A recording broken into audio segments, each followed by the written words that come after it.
mga lods, andito nga pala ako sa Unitap Balibago. Okay dito mga lods, ang daming nag-aangkat dito, ang daming mabibiling kababot, ang dami ng lahat. At maganda dito, Divisoria Price.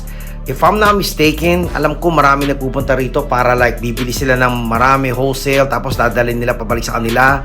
At ititinda na nila, tutubuan nila, hey, there's nothing wrong with that. Business is business, right? Kaya yan, tingnan nyo, pinapaikot-ikot ko lang. Unitap to mga lods, so maganda rito, air condition pa siya. So, it's all to the good, hindi ka mamamawis, hindi mainit.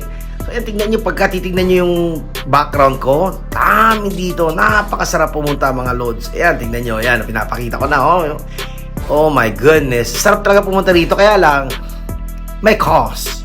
Ang maganda nito, kailangan pag pumunta ka dito, may pera ka. Kasi ang sakit sa mata pag walang pera wala kang hugutin, puro tingin ka lang. Talaga nakaka-tempt talaga bumili kasi wala talaga.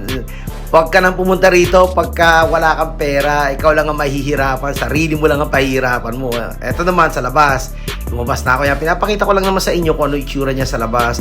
By the way, sa Balibago to mga lods, andito lahat ng mga bus, jeep, palabas dito.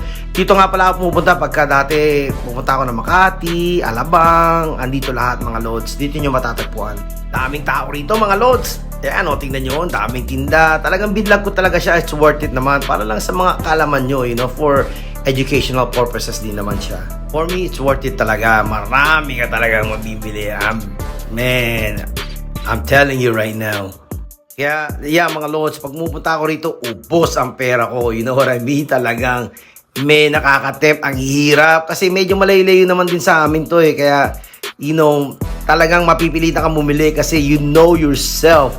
Medyo matagal-tagal uli makabalik dito. Pero yan, tingnan nyo. Ito naman sa kabilang side. Yan, pinapakita ko lang naman may mga konting kainan niya sa gilid.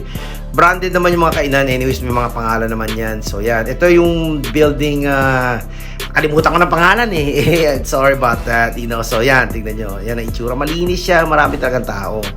Yan, di ba? Ganyan ang itsura sa Balibago. Ito naman sa labas. Ito nga pala yung mga bus. Andito lahat. Kung lalabas ka ng Makati, Alabang, kung saan man lupalop, andito lahat ang biyahe to Manila. Dito kayo pupunta. Pag taga Silang Cavite kayo or I guess around here, andito siya lahat. Ito yung parang main I'm not sure if it's downtown or whatsoever, pero nandito lahat. Kompleto recados dito mga lods. So ayan, pinapakita ko sa inyo, ang ganda malinis naman siya, marami lang talagang tao kasi marami talaga namimili. Enjoy ko talagang pumunta rito mga lods, talagang worth it talaga siya. O sige mga lods, enjoy ko muna to ha.